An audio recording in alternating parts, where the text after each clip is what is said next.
Fala galera, bom dia. Bem-vindos a mais uma aula de matemática e hoje a gente vai falar de triângulos, beleza? Então olha só, a gente vai começar primeiro definindo o que é um triângulo. O que está escrito?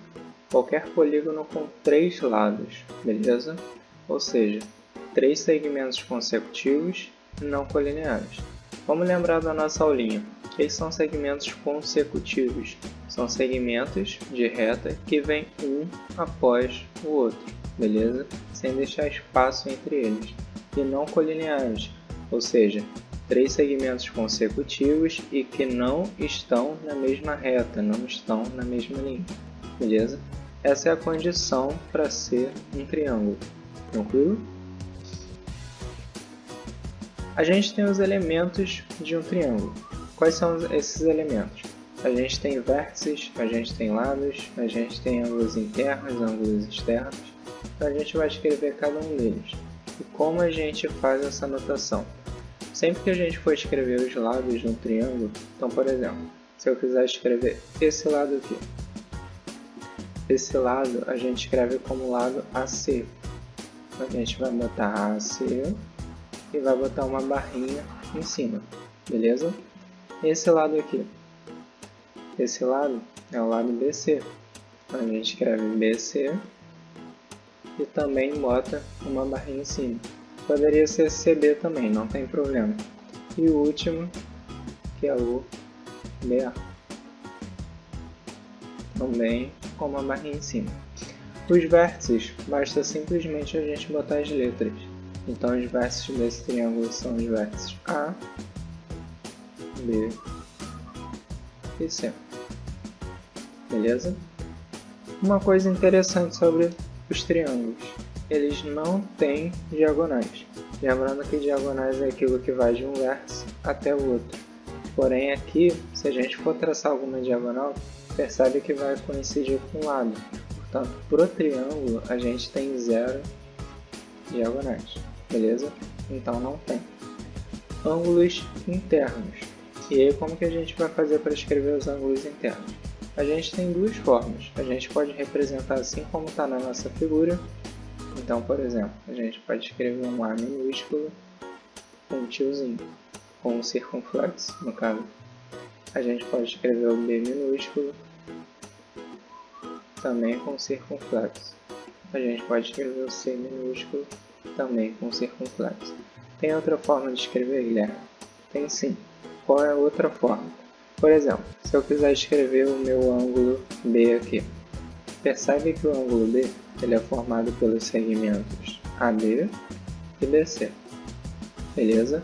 Então, qual é a outra forma de escrever? Eu vou escrever como A,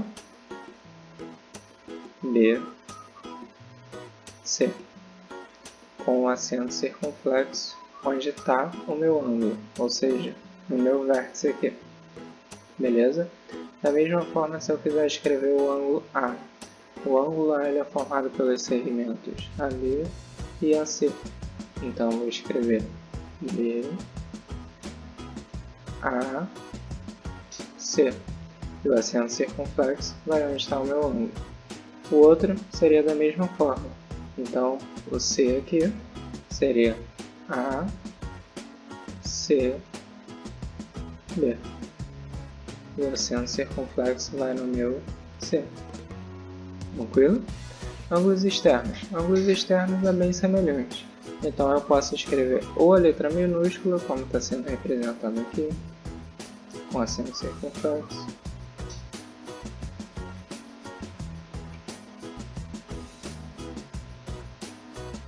ou eu posso fazer parecido com o que a gente fez anteriormente. Então, como assim? Se vocês perceberem, o ângulo Y aqui que a gente tem, ele está sendo formado pelos segmentos AB, que a gente já marcou, e BD. Então, como que eu posso escrever? Eu posso escrever como A, B, D. E aí o chapeuzinho vai no meu B aqui. Beleza? Da mesma forma, eu posso escrever, por exemplo, o ângulo Z. Eu posso escrever, ele está sendo formado pelos segmentos AC e CE.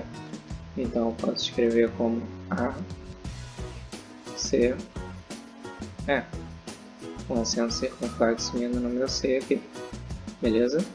E o último, para fechar, a gente pode escrever o ângulo X. O ângulo X é o B, A, F. Com acento circunflexo indo no meu A, beleza? Então, basicamente, esses são todos os elementos de um triângulo e como a gente pode escrever cada um deles.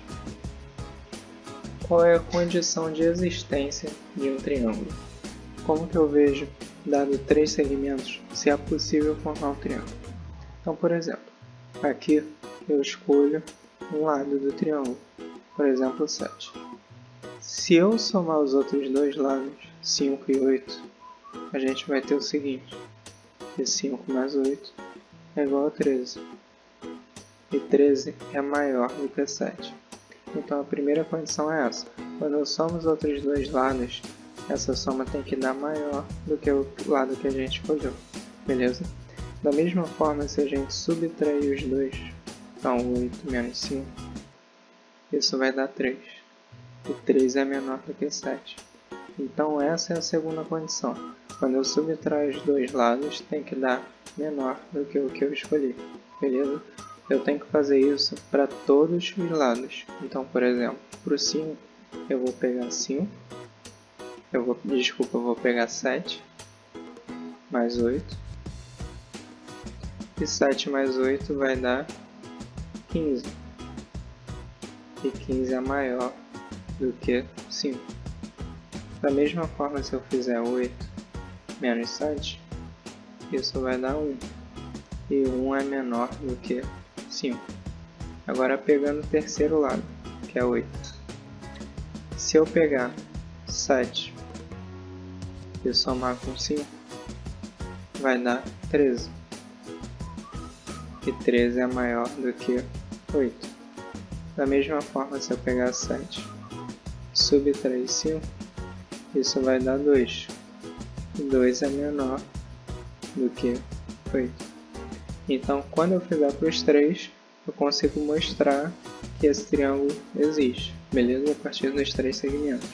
Agora, se a gente olhar para o segundo triângulo e tentar fazer esse mesmo processo, por exemplo, escolher um lado, 5, beleza? Então, eu vou fazer 2 mais 3 primeiro. 2 mais 3. A gente conclui que 2 mais 3 é igual a 5. E 5 não é maior do que 5. Então já não obedeceu a condição de resistência que a gente pediu, porque 5 é igual a 5. Então é por isso que não foi, nesse caso, possível formar um triângulo. Beleza? Agora vamos falar dos tipos de triângulo. Primeiro a gente tem um triângulo equilátero. O que seria um triângulo equilátero? É um triângulo, nada mais, que tem os 3 lados iguais, beleza? Então, se a gente chamar aqui os vértices de A, B, C, a gente pode dizer que os lados deles são iguais. Como que a gente faria isso? A gente escreveria que AB é congruente, lembrando que tem que ter barrinha em cima, a BC que é congruente a AC. Lembrando que congruente, esse carinha aqui, quer dizer igual. Então a gente está dizendo que esses 3 lados são iguais. Não só isso, mas a gente também pode dizer que os 3 ângulos aqui do meu triângulo também são iguais. E aí vamos lembrar o seguinte, que a soma dos ângulos internos de um triângulo é 180. Então se eu pegar 180 e dividir por 3, isso quer dizer que cada ângulo aqui vai valer 60 graus.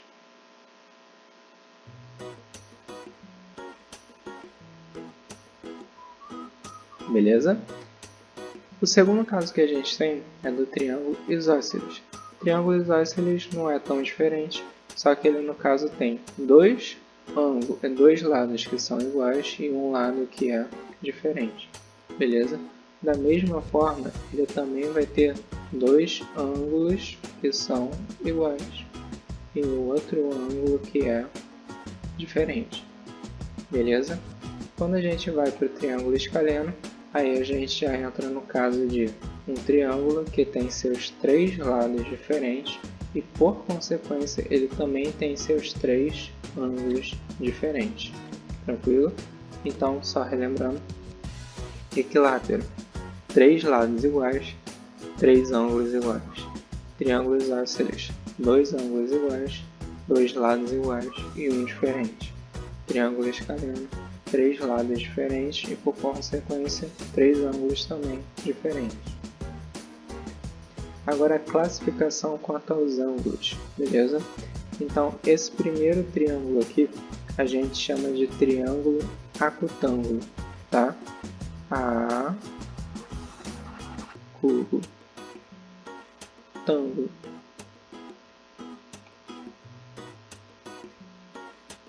Guilherme, beleza, mas por que a gente chama assim? Gente, a gente chama assim porque os 3 ângulos deles são ângulos agudos. O que são ângulos agudos mesmo? São ângulos que são menores que 90 graus. Então, se a gente olhar para os 3 ângulos desse carinha aqui, tanto 60, quanto 40, quanto 80, todos eles são menores que 90. Então, ele é um triângulo acutângulo, beleza? O segundo triângulo que a gente tem aqui é o triângulo retângulo.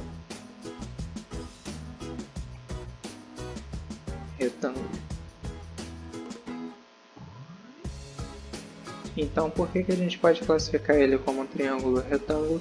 Porque ele tem um ângulo de 90 graus, um ângulo reto. Então, aparecer um ângulo reto no meu triângulo, a gente já pode classificar ele como triângulo retângulo. Tranquilo? E o último triângulo que eu vou falar é o triângulo obtusângulo. O que é o triângulo obtusângulo? Ele tem um ângulo que é obtuso. O que é o ângulo obtuso? É o ângulo que é maior que 90 graus. Então, de novo, só precisa ser um deles. E, na verdade, só tem como ser um deles. Beleza? Então, esse triângulo a gente chama de obtusângulo.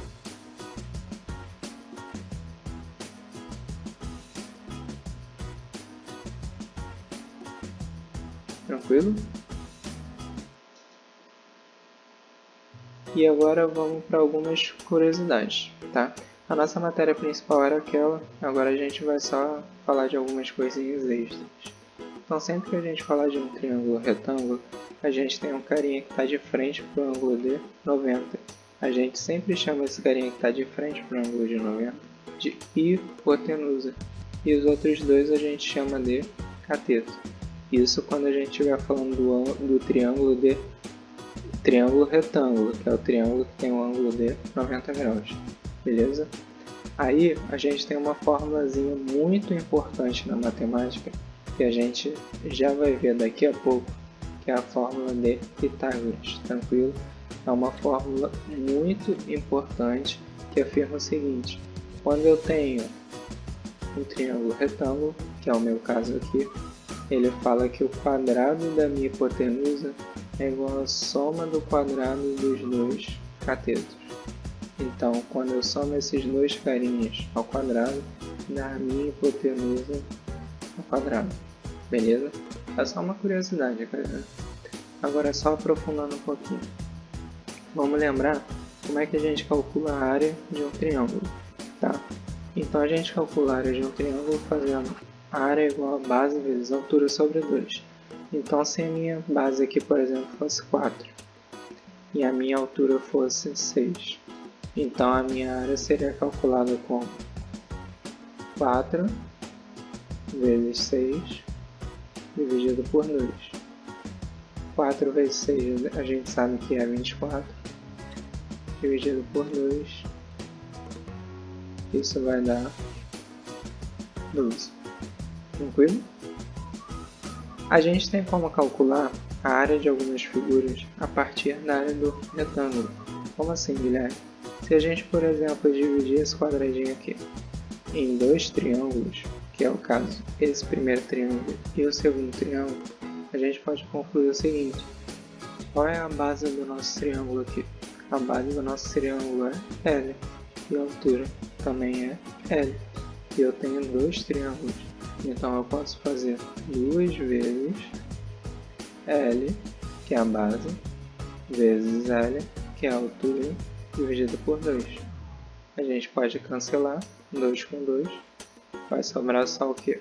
L vezes L, que dá L ao quadrado. E a gente sabe que o lado ao quadrado é a fórmula da área do nosso quadrado aqui, beleza? Uma outra figura, e essa é a última que eu vou fazer com vocês, é para calcular a área do losango. Então, por exemplo, aqui, se a gente considerar esse triângulo aqui, a gente vai ver que nossa figura tem 2 triângulos, beleza? E a gente pode fazer o seguinte, a base do nosso triângulo aqui, quanto que vale? Dzão, tranquilo? E a altura do nosso triângulo aqui, como a diagonal é tudo, ela vai ser Dzinho, diagonal, dividido por 2, porque é a metade, tranquilo? Só que são 2 triângulos, então como que a gente pode calcular essa área? A gente vai fazer base, Dzão, vezes altura, que é Dzinho sobre 2, beleza? Só que é a metade disso. E a gente ainda não pode esquecer que são 2 triângulos, então vezes 2. E aí como é que a gente vai fazer tudo isso, Guilherme? Vamos lá, gente. A gente pode fazer só o seguinte. Corta esse carinha com esse carinha, beleza? E aí vai sobrar só o nosso numerador. E aí a gente tem que Dzão vezes Dzinho dividido por 2. Tranquilo? Então a gente conseguiu chegar na área do nosso losango. Então galera, essa foi a nossa aula de hoje. Uma aula que eu acredito que seja de uma matéria que vocês vão levar com certa tranquilidade. Então façam os exercícios, tirem a dúvida comigo, beleza? Espero vocês na próxima e valeu!